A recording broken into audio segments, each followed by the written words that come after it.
Unfortunately, the move toward one world government is alive and well. I thought one of the most atrocious statements, unfortunately made by a Republican, was made by our last Republican president during the Persian Gulf War.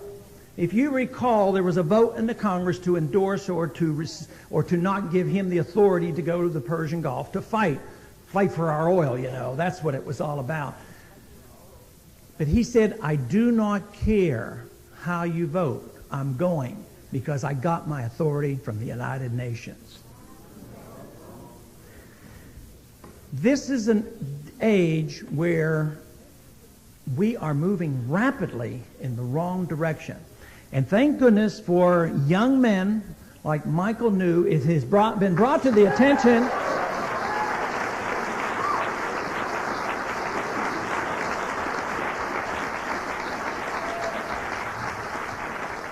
It's been brought to the attention of many millions of Americans. Not only are we more knowledgeable in this country about troops serving under foreign commanders because of Michael New, which should never happen.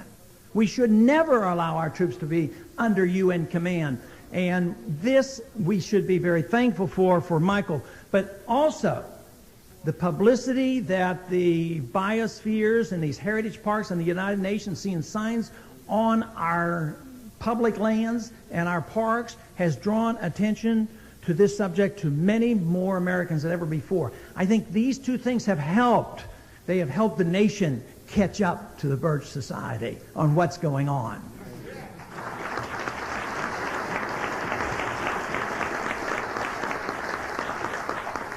You know, the United Nations, they don't miss a chance, and I think they are on a very positive move in the wrong direction, of course.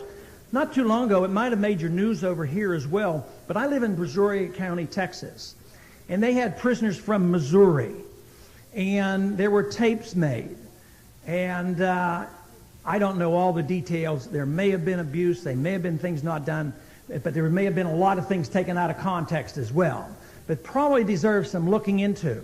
My recommendation to them was they ought to let the Texas Rangers look into it. Instead, they invited everybody in, including the fact that the United Nations sent a delegation to check up on how we were treating prisoners in Texas. And what? They have a delegation in this country in the last week to checking up and to studying about our laws on capital punishment, on whether or not there's been abuse there. Now, I think those are legitimate debates, and we can have different disagreements as well.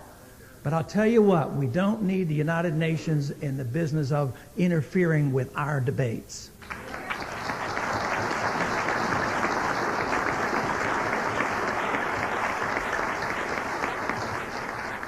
Fast-track legislation may come up, it may not, because it's not doing as well as the proponents would like, but we can never let our guard down.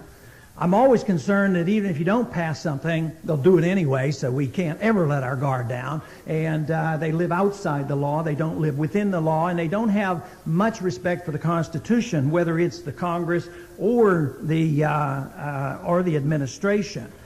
But the fast track is likely to come up. At least the principle's been around for 25 years. But the principle needs challenge. For so long, I believe in free trade. I believe people should have the right to buy things where they want, and that we should try to have as open as markets as possible. I don't think they should ever be subsidized by the taxpayers, but when you come to the World Trade Organization or NAFTA or this new fast track, we're not talking about free trade. We're talking about privileged, specialized trade for special interest and international government. That's what that's all about.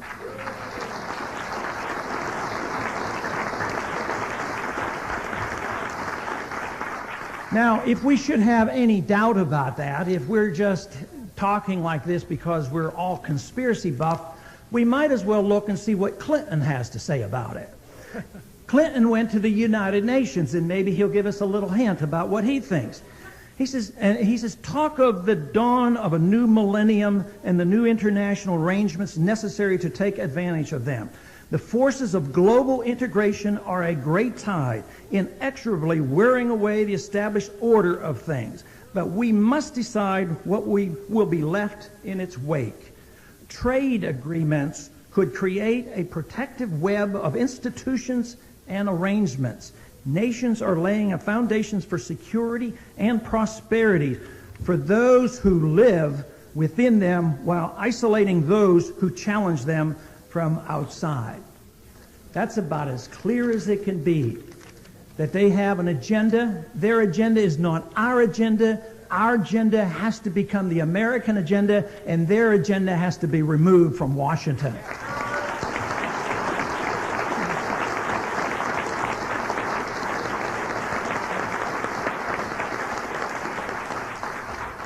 A couple of weeks ago, I had a bit of frustration. The Treasury Appropriation Bill came up.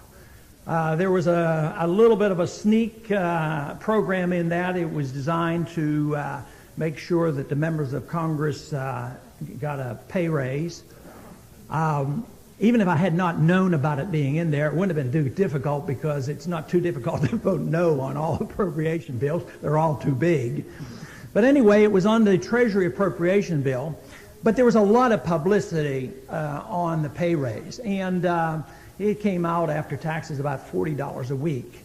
But that became the big PR issue throughout the country. But what they didn't tell you, in that very same package, during the very same week we had those wonderful hearings exposing the IRS for what they really are. But what were we doing? What was our leadership doing? What was the Democratic administration doing? They gave the IRS more than $500 million in additional funds. They went up 9%.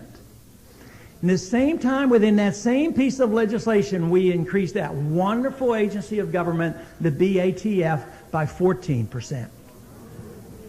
And this is all done in the name of austerity and the name of conservative revolution and the balanced budget.